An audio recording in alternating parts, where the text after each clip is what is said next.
Camarades des peuples d'Afrique, peuple de Côte d'Ivoire, peuple de l'Iptako Gourmand, mes chers frères et sœurs d'Afrique du Sud, du Nord, de l'Ouest, de l'Est en passant par le centre, soyez salués en vos rangs, grades et qualités, mes chers camarades. Alors, chers camarades peu d'Afrique, me voilà encore ce soir devant vous pour vous exposer des faits concernant, chers camarades peu d'Afrique, les stratagèmes de l'impérialisme.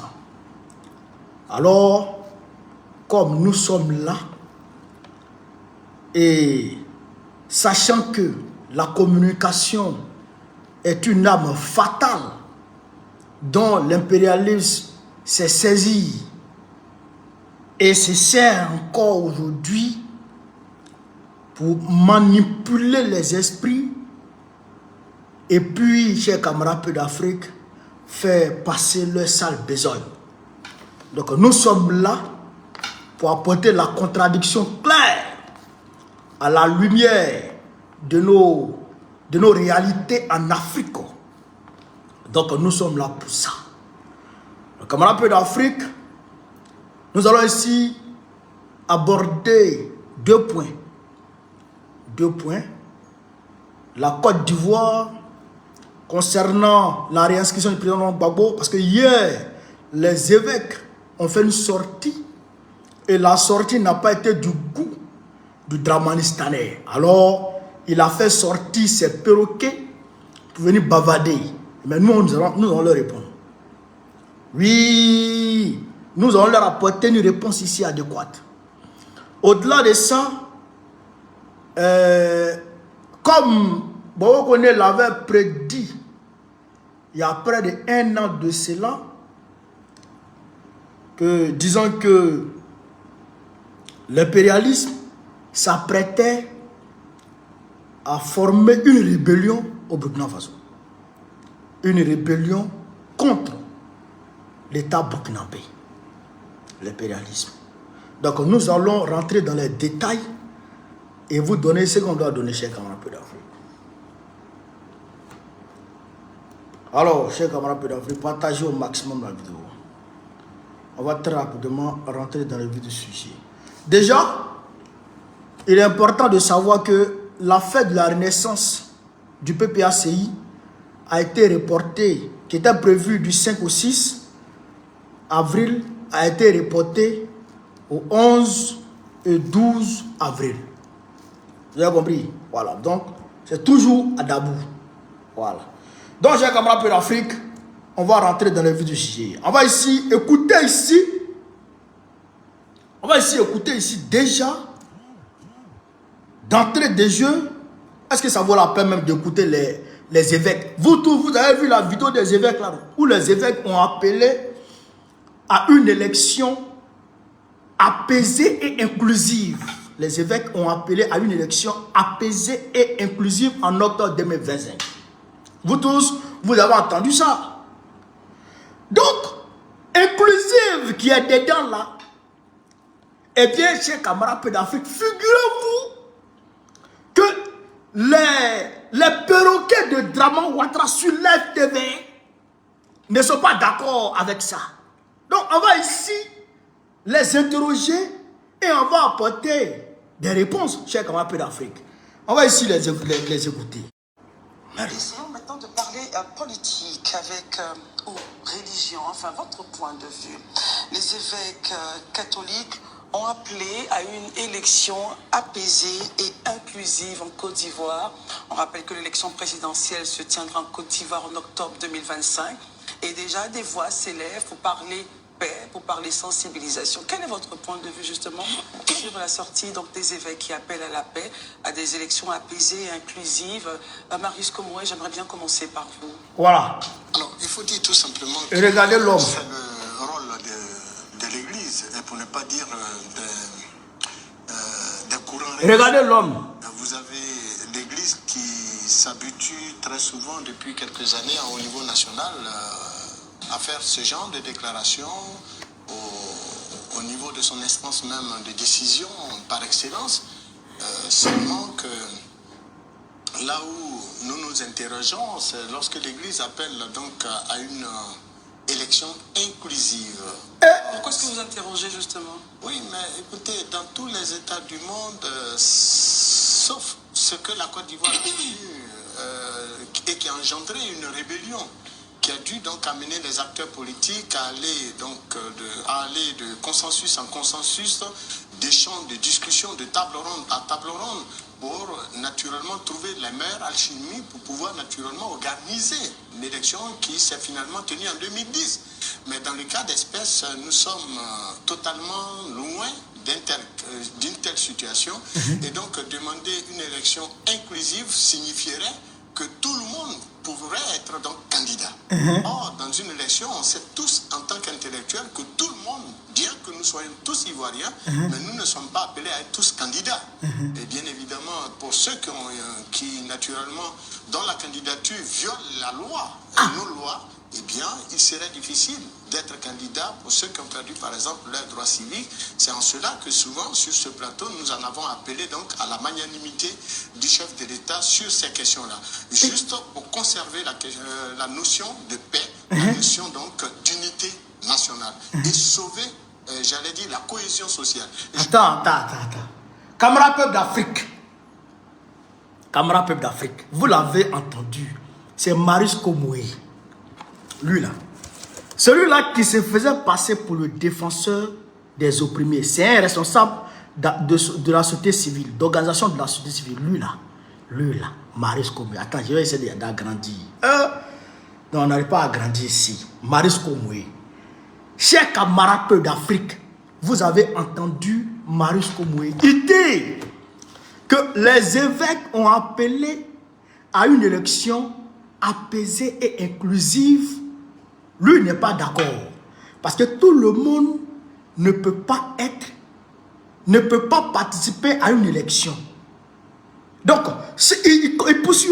Ceux qui ont par exemple perdu leurs droits civiques et politiques, ils ne peuvent pas participer à l'élection.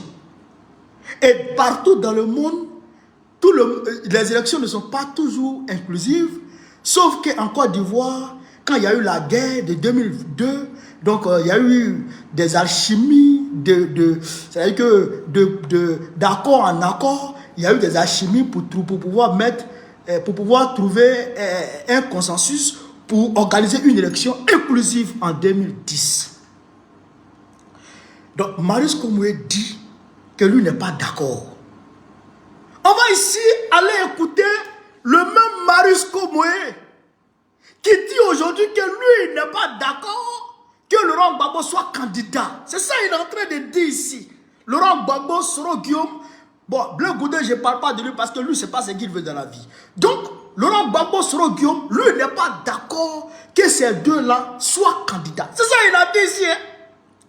Que tout le monde ne peut pas être candidat. Donc, ceux qui ont perdu ceux dont la candidature viole la loi. Ceux dont la candidature viole la loi. Donc, Gbagbo Laurent, sa candidature aujourd'hui viole la loi. Marius Komoué qui dit ça. Mais on va aller écouter le même Marius Komoué. On ne va pas écouter d'autres personnes. On va écouter le même Marius Komoué, chers camarades peu d'Afrique. On va écouter le même Marius Komoué. On va l'écouter ici d'abord. Chers camarades peu d'Afrique, on est parti. C'est le même Marius Komoué qui est là, hein, regardez. C'est le même Marius Komoué qui est là. Sur la même chaîne Live TV. On va l'écouter, chers camarades. On est parti. M. Ouattara a fait déjà 2 mandats. Dans une démocratie, c'est 2 mandats. Mais à la suite, on a dû modifier la Constitution en 2016 pour qu'il fasse un 3e mandat et bientôt un 4e mandat. Vous trouvez ça normal? Mais cela dit, mais si je le dis, c'est pour rappeler à l'opinion publique qu'il faut éviter d'entraîner ce pays sur une voie qui n'est pas souhaitable. M. Gbagbo a purgé 10 ans de peine dans une prison intérieure par la volonté de la République de Côte d'Ivoire qu'il a envoyé là-bas. Quand vous faites ce développement, Marc, ça veut dire qu'il n'y a pas d'autre issue que de le réinscrire sur la liste électorale. Mais il a été jugé. Il n'a même pas présenté un seul témoin témoin à décharge. On l'a complètement acquitté, totalement acquitté de toutes les charges qui pesaient contre lui. Il est rentré dans son pays. On l'a reçu tous à l'aéroport. Monsieur Ouattara a fait déjà deux. On va continuer. Ça, c'est une première partie. Il faut réinscrire Gbagbo sur la liste. C'est Marius Koumoé qui dit ça. On va l'écouter encore. Chers camarades peu d'Afrique. J'ai béni ma maman qui m'a fait garçon. Garçon de chez garçon. Garçon avec conviction. Qui ne se laisse pas acheter à vil prix. Marius, toi tu es cher que Gbagbo connaît aujourd'hui. Toi tu coûtes cher que Gbagbo connaît aujourd'hui.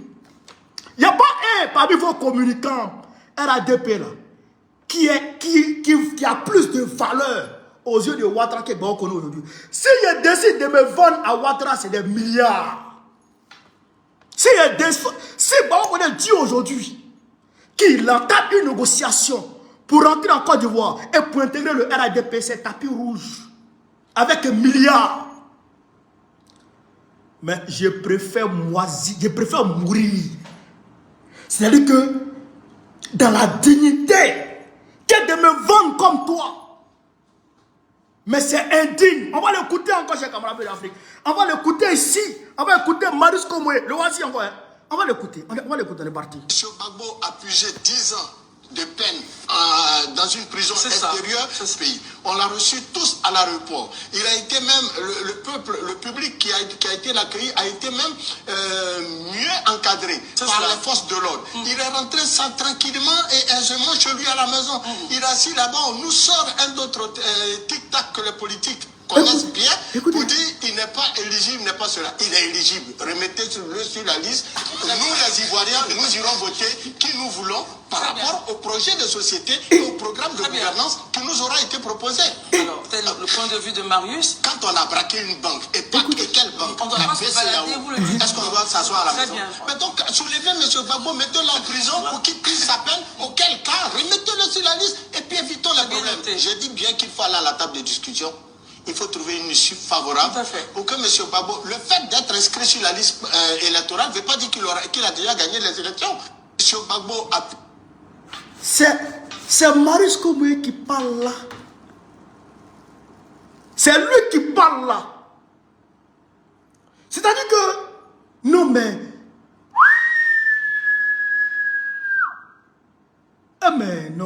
il y a des gens qui n'ont pas de dignité.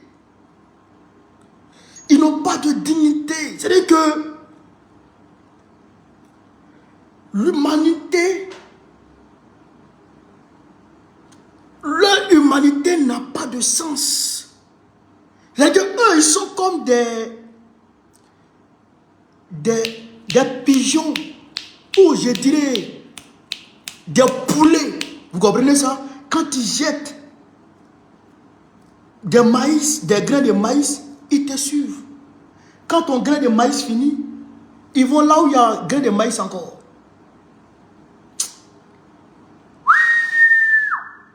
C'est Marius Koumoé qui parle comme ça. Et qui vient s'asseoir aujourd'hui sur ses testicules. Ça veut dire que pour dire que lui n'est pas d'accord que Gbagbo soit réinscrit et que la réinscription de Gbagbo viole la loi. Ah tiens.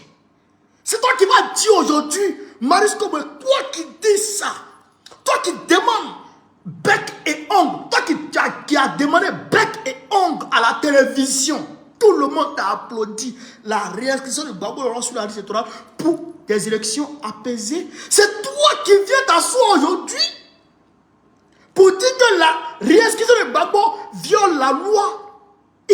Ça viole quelle loi? Marius Koumoé, on n'a qu'à mettre cas sur table, toi et moi. La réinscription de Gbagbo sur la liste électorale viole quelle disposition de notre constitution ou quelle disposition du code électoral ou quelle disposition de quelle loi dans notre pays? Dis-moi ça. Moi, je veux savoir. Et puis toi et moi, on va déposer 4 sur table. On fait débat, toi et moi. Déjà, et ça, comme la répétition est pédagogique, et que le rappel profite aux croyants, on va rappeler un peu. Laurent Gbagbo, d'abord, pour le juger, il faut la haute cour de justice. C'est-à-dire que des magistrats haut gradés qui peuvent le juger. On ne peut pas le juger dans un tribunal de droit commun. On ne le juge pas là où on juge les petits voleurs de poulet. Non, les Marius comme ça là. On ne juge pas Gbagbo là-bas. C'est un ancien président de la République, un ancien président. On ne le juge pas là-bas, selon nos lois. Ça fait un. Deuxièmement, tu ne peux pas juger quelqu'un par défaut, alors que tu sais où la personne se trouve. On juge quelqu'un par défaut lorsqu'on ne sait pas où la personne se trouve, ou on n'a pas la capacité de mettre la main sur la personne. À ce moment, on le juge par défaut. Mais c'est l'État de Côte d'Ivoire qui avait envoyé Gbagbo à la CPI. Mais pourquoi ils n'ont pas attendu Gbagbo? Quand ils vont rentrer, ils vont ouvrir le dossier. Ils l'ont jugé derrière lui. Déjà, ça c'est déjà, il y a vice des procédures. Donc à partir de ce moment, leur jugement là, ça tombe à l'eau. Déjà. Départ. Donc ça veut dire que déjà, Gbagbo, sa condamnation là, ne compte même pas. Deuxièmement, il n'a pas été notifié. On ne lui a pas dit, voici la décision de justice. Ça ne lui a pas été notifié. Est-ce que vous comprenez ça? Troisièmement, il a saisi la Cour africaine des droits de l'homme. Et cette Cour a ordonné à Dramane Ouattara de réinscrire Gbagbo sur la liste électorale. Conformément à l'article 123 de notre constitution, Dramane Ouattara devrait prendre des dispositions pour domestiquer cette décision afin que son nom soit réinscrit sur la liste électorale. Dramane Ouattara l'a refusé. Donc, la réinscription de Gbagbo là, ça viole quelle loi? Marius, parce que les deux autres là, comment ils s'appellent? Belougbe et puis Daouda, eux c'est pareil, du même au pareil, eux c'est la même chose. Mais c'est pour lui là qui m'a interpellé. Daouda, eux vont dire la même chose. Ils vont dire, oh, Gbagbo, ils vont dire ça toujours. Mais pour lui là, non mais mon frère, Marius, non mais attends. C'est toi qui es là. C'est toi qui es tombé aussi bas.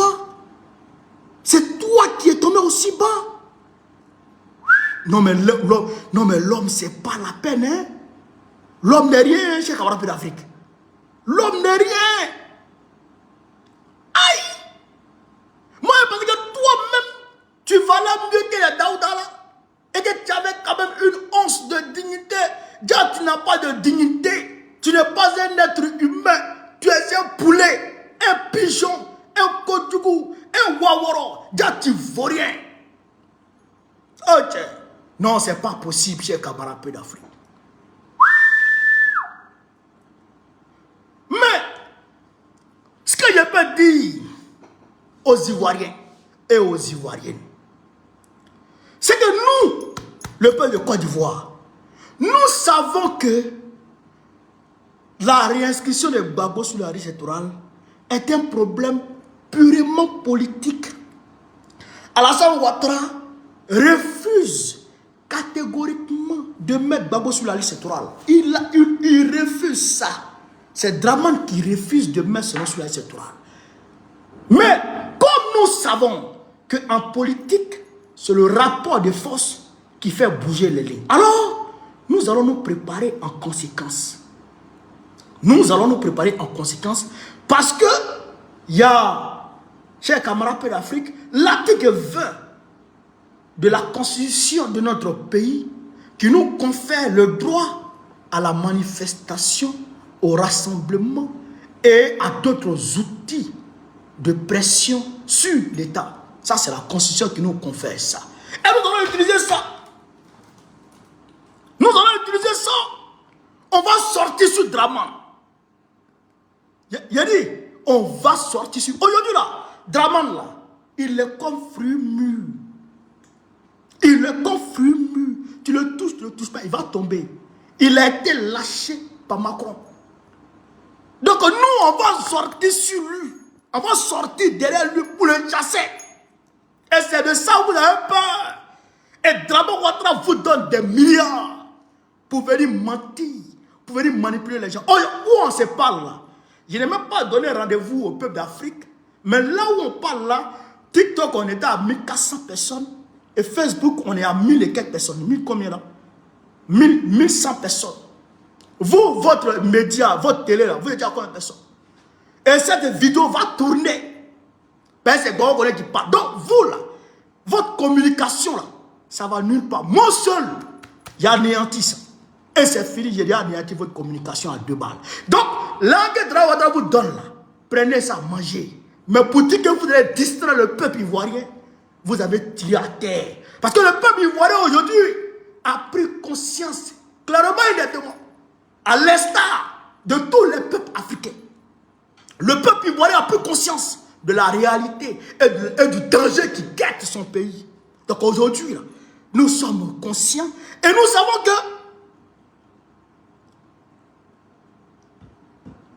c'est notre détermination qui va sauver notre nation. Nous savons que c'est notre détermination qui va sauver notre pays, la Côte d'Ivoire. Et nous sommes déterminés et nous allons sauver ce pays. Nous allons sauver ce pays.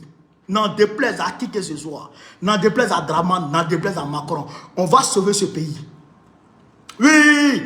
Parce qu'on ne peut pas accepter. On ne peut pas laisser notre pays en train d'être dirigé par des aventuriers politiques. Des voleurs, des pilleurs, des terroristes étatiques, des malheureux, des voleurs de terre. Bakary Kome qui le couvre. Bakary Kome il va Manu Militari arracher les terrains des gens pour vendre ça au plus offrant. Devant toi-même, il prend ton terrain et puis il te propose ton terrain. Et tu parles, il t'envoie en justice et tu perds devant la justice. Bande de voyous. Bande de voyous. Nous allons sauver ce pays. Nous allons sauver notre pays, la Côte d'Ivoire. Oui, on ne peut pas laisser derrière. On ne peut pas rater le train de la révolution qui souffre, qui est en train de rouler aujourd'hui au niveau de l'Afrique de l'Ouest. On ne rate pas ce train. Camarades d'Afrique, partagez la vidéo. Partagez la vidéo. On va ici aller voir quelque chose. Ce qui se passe au niveau du Burkina Faso. Ce qui se passe. Je vous avais prévenu que l'impérialisme est en train de... est en laboratoire. L'impérialisme est en laboratoire et il veut sortir de son laboratoire une rébellion qu'il va verser sur le Burkina Faso. Je vous ai dit ça. Ici, le ministère des Affaires étrangères a pondu un communiqué aujourd'hui, chers camarades d'Afrique. Je vais vous lire un peu et vous allez comprendre de quoi il s'agit. Et je vais décortiquer. Voilà. Je vais décortiquer. Le ministère des Affaires étrangères, de la coopération régionale et des Burkinabés de l'extérieur a constaté avec regret l'utilisation inappropriée par les représentants de certaines agences du système des Nations Unies au Burkina Faso de l'expression groupe armé étatique. Expression groupe armé étatique. Et écoutez, groupe armé étatique pour désigner les terroristes qui endeuillent nos braves populations. Un concept dont il n'existe aucune définition consensuelle en droit international. Et du vocable milice pour qualifier nos vaillants volontaires pour la défense de la patrie VDP. Donc déjà, ils disent des terroristes, groupes armés non étatiques. Les terroristes sont devenus des groupes armés non étatiques. Et les VDP sont devenus des milices. Vous voyez déjà la supercherie. Vous voyez déjà la supercherie.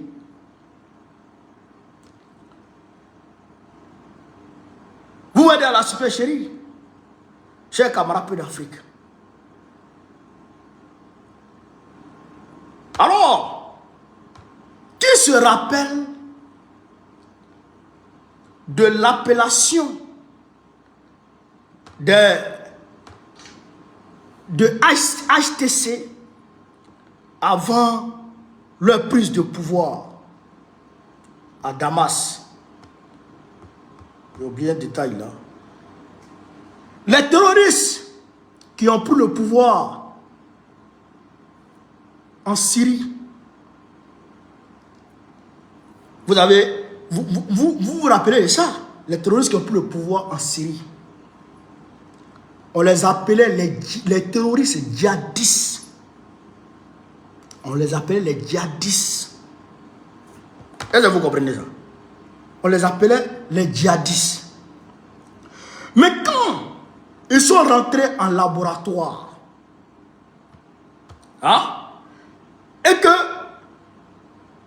ils ont trouvé un accord avec la Turquie, et qu'ils ont lancé l'offensive contre le régime de Bachar al-Assad, et que le régime de Bachar al-Assad est tombé, on ne les appelle plus des terroristes, on les appelle maintenant les groupes armés. Les groupes armés. Vous comprenez ça? Le président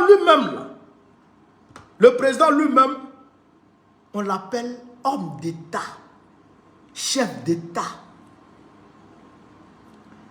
Qui se rappelle des talibans qui étaient, je dirais, traités de tous les noms d'oiseaux dans les médias occidentaux?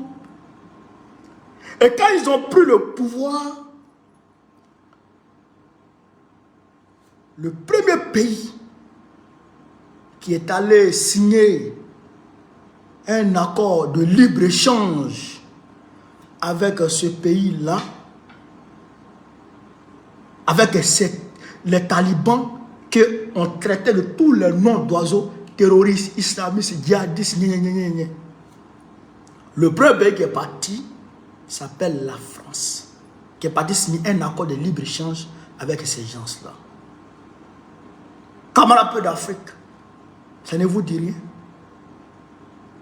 Ça ne vous dit rien? Donc, quand on voit aujourd'hui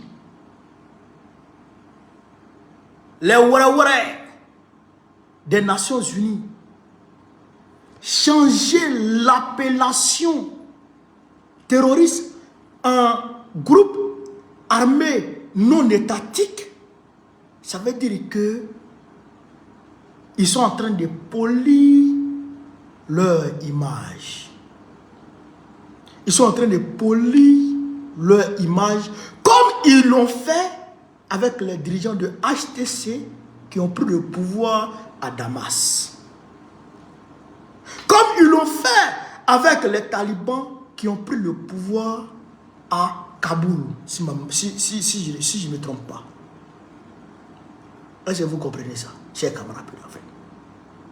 Donc, c'est pourquoi le ministère des Affaires étrangères de Burkina Faso est sorti pour mettre les pendules à l'heure. Et il l'a très très bien fait. Parce qu'il faut rappeler à ces gens-là que nous aussi, là, on a de la matière dans notre tête. Bonsoir, cher aîné, Kemseva. Sois salué depuis ta position. Est-ce que vous comprenez ça? Il faut qu'ils sachent que nous aussi, on a de la matière dans notre tête. Quand on voit leurs petits jeux. Pourquoi des groupes terroristes, vous les appelez, et puis terroristes même là, c'est facile à prononcer, que groupe étatique, groupe armé non étatique, groupe armé non étatique. Ça c'est trop compliqué à prononcer. Mais pourquoi tu prononces ça facilement, et puis terroriste là, tu laisses ça? Terroriste là, tu laisses ça. Ça veut dire qu'ils ont d'autres choses qui sont en train de planifier. Et nous l'avons dit depuis longtemps. Comme ils voient que les terroristes sont en train d'être anéantis dans le Sahel.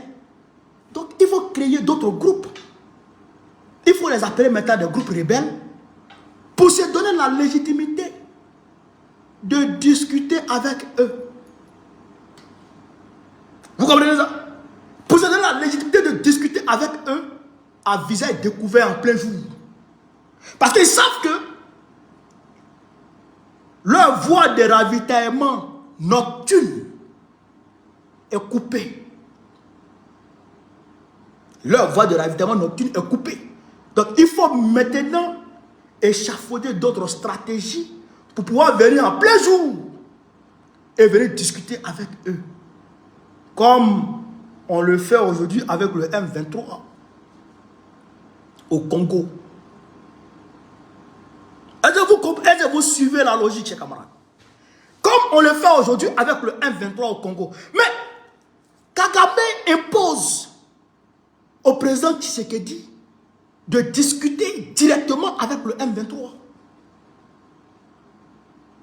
Et les Occidentaux sont d'accord avec ça. Vous voyez un peu le complot? Donc, comme l'impérialisme est comme un chien qui ne change jamais sa manière de s'asseoir, il ne change jamais de stratégie. C'est comme ça qu'ils sont. Donc là, comme ils savent que les terroristes sont en train d'être vaincus, donc il faut maintenant... Eh bien, on n'arrive même plus à les ravitailler. On voit des terroristes se promener avec Calibre 12. Hein? Calibre 12. Calibre 12 a dit, t'as vu décharger là. Nos gars t'ont envoyé. Est-ce que vous comprenez ça? Donc, ils voient que maintenant, il faut voler au secours de leurs gars, de leurs amis. Les bons petits de Macron et puis Draman. Et c'est pourquoi d'ailleurs, Draman Ouattara est en France aujourd'hui pour ce voyage-là. C'est vrai qu'il va beaucoup, hein, mais pour ce voyage-là, c'est pour ça qu'il est là. C'est pour ça qu'il est là. Il est parti en France. Donc, chers camarades, les autorités font ce qu'elles ont à faire. Et elles le font très bien. Nous-mêmes, le peuple, il faut qu'on se prépare en conséquence. Au niveau communicationnel, au niveau de l'éveil de conscience, bien entendu, nous, on joue nos rôles. On joue nos rôles. Mais le peuple à qui on s'adresse, qui écoute, doit pouvoir marcher selon nos messages et selon nos directives. Je dirais les directives de l'autorité. Oui, il faut se préparer. Il faut se départir des mensonges. Vous comprenez ça? Il faut se départir des mensonges. Il faut se départir de la distraction. Il faut se départir de la manipulation. Et il faut avoir le discernement. Il faut avoir le discernement. Et chacun, depuis sa position, comme je le dis depuis très longtemps, doit être un leader. Pour entretenir sa famille. Indiquer à sa famille la voie à suivre, l'objectif à atteindre. Même les enfants de 5 ans, il faut leur parler de la révolution. Parce que les gens ne comprennent pas. C'est peut-être dans 20 ans, 30 ans, qu'on va s'asseoir et puis on va ressasser l'histoire. C'est là qu'on va comprendre qu'on vient de loin. Sinon aujourd'hui, on est à une période charnière de l'histoire de notre Afrique. Oui, oui. Est-ce que vous comprenez ça? La fin de l'esclavage avec les Marcus Garvey, la colonisation, la fin de la colonisation avec les Sékou Touré. Aujourd'hui, c'est la fin du néocolonialisme avec nous et les capitaines Ibrahim Traoré, les présidents de l'AES. C'est une période charnière de l'histoire de notre pays, de notre continent. Donc, on doit prendre conscience de cela et se comporter en conséquence. Est-ce que vous comprenez ça, chers camarades d'Afrique? Donc, conclure, il faut que l'impérialiste sache que non seulement les autorités ont vu dans leur petit jeu, mais nous-mêmes, le peuple, on a vu aussi dans leur petit jeu. Donc, s'ils viennent matin, ils vont nous trouver devant eux matin. S'ils viennent à midi, ils vont nous trouver devant eux à midi. S'ils viennent le soir, ils vont nous trouver devant eux le soir. Torse bombé, poitrine bombée, menton tendu, tête levée pour les regarder. Et pour voir ce qu'ils vont faire. Pour parer contre toute éventualité. Vous comprenez ça? Vous comprenez ça? Donc, chers camarades d'Afrique, il faut se mobiliser. Il faut continuer à se mobiliser. Les camarades de la veille citoyenne se mobilisent. Et nous autres, on se mobilise. On ne doit pas faiblir un seul instant. On ne doit pas faiblir un seul instant. Il faut être au taquet. Voilà. Donc, c'est ce que je voulais vous dire ce soir. Sur ce, vive l'Afrique libre. Vive le panafricanisme. Vive tous les présidents panafricains. Vive le capitaine Ibrahim Traoré. Vive le président Assimi Goïta. Vive le général Tchiani. La patrie ou la mort, nous vaincrons. Gbagbo, président de la République Côte d'Ivoire, en octobre prochain. On est ensemble, les gars. Merci à tout le monde. La première chose, abonnez-vous à cette page. Cliquez sur le bouton s'abonner qui s'affiche juste en bas. Et la deuxième chose, cliquez sur la cloche de notification pour ne rater aucune des vidéos que je publie ici très régulièrement. Retrouvez KDV Africa sur YouTube, Facebook, TikTok.